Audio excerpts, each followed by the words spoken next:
Hi everyone, you're joining me in the eastern coastal city of the DPRK, Wonsan. This is a beautiful place, and it's a shame that the DPRK does not really allow us to move around this hotel to film what is happening here. But actually I can tell you, behind all these trees is a very beautiful sunny beach. And also there is a huge construction site of a commercial hotel. The construction has now been suspended. We don't know why. Some people say that it's because the DPRK government is really trying to leave a good impression for us, so they try to create a better and a quieter working environment for global reporters right here in our hotel. But some other people suspected that it's just a sham for the city to tell the world that it is actually enjoying an economic boom. So no one knows why, but we could definitely see this beautiful hotel, and we could also see that this city is trying to make tourism as part of its important economic development goal. And actually, we arrived this hotel through a newly built international airport. It's called Wonsan Kamal Airport, and at the airport we learned that it's been newly built. It was completed back in the year 2015, so just 3 years age. And also we boarded a chartered flight provided by the DPRK.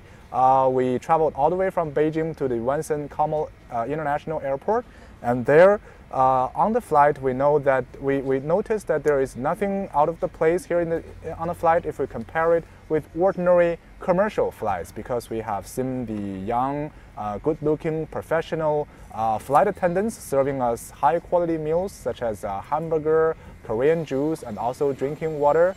And also we learned that they also told us that to turn off our mobile phone, but when we use our camera to shoot to them, actually they responded to us with a professional smile, you know, when they look into our nosy cameras when we're trying to capture everything in that flight. So perhaps you've already seen some of the footage that I have actually used my camera to shoot. So these are all the footage coming from the chartered flight provided by the DPRK. But what is really different and what really reminds us that we are in a mysterious country, that in a country that normally people do not see on TV, is the extremely strict customs procedures in the international hotel of the city of Wonsan. And there the customs officials almost took out every single items in our luggage, and they confiscated something from us. For almost all the reporters, they confiscated the Geiger counter, which is used to detect the nuclear radiation here. So it looks suspicious, right? So what is even more interesting is that we then waited for 30 hours here at the Kamal Hotel in the suburbs of the city of Wonsan before we finally boarded a chartered train, making our journey all the way to the nuclear test sites, the Punggye-ri nuclear test sites. For there is even more suspicions, even more doubts all across the world, and this is the very first time for the global media to really arrive there and to see what is happening there and to see the nuclear tunnels that has been used by the DPRK since the year 2006 to carry out underground nuclear tests. The DPRK has conducted 6 nuclear tests before, and the last one came in September 2017, after which the DPRK told the world that they have successfully detonated a hydrogen bomb, which is able to be carried by intercontinental ballistic missiles. And this time, on Thursday afternoon, the DPRK officials told the reporters covering the news right on the side of the Punggye-ri nuclear testing ground that they have successfully dismantled all three remaining nuclear facilities there to make sure that they are ceasing the nuclear tests. And the explosions, the strong and powerful explosions, took place right in front of the cameras and eyes of the global reporters there. And I was also there to cover what is happening. Let's first have a look at my package there. This is Northern Tunnel number 2, where the DPRK has conducted its most recent 5 nuclear tests. It's now all ridden with explosives, ready to be blown up. Now, this is the tunnel number 4. The DPRK says it is designed to carry out what they call very powerful nuclear tests. It was never used before, and now it's also coming down. This is the very first and very last time the media is able to see these tunnels right here in Punggye-ri. 3, 1.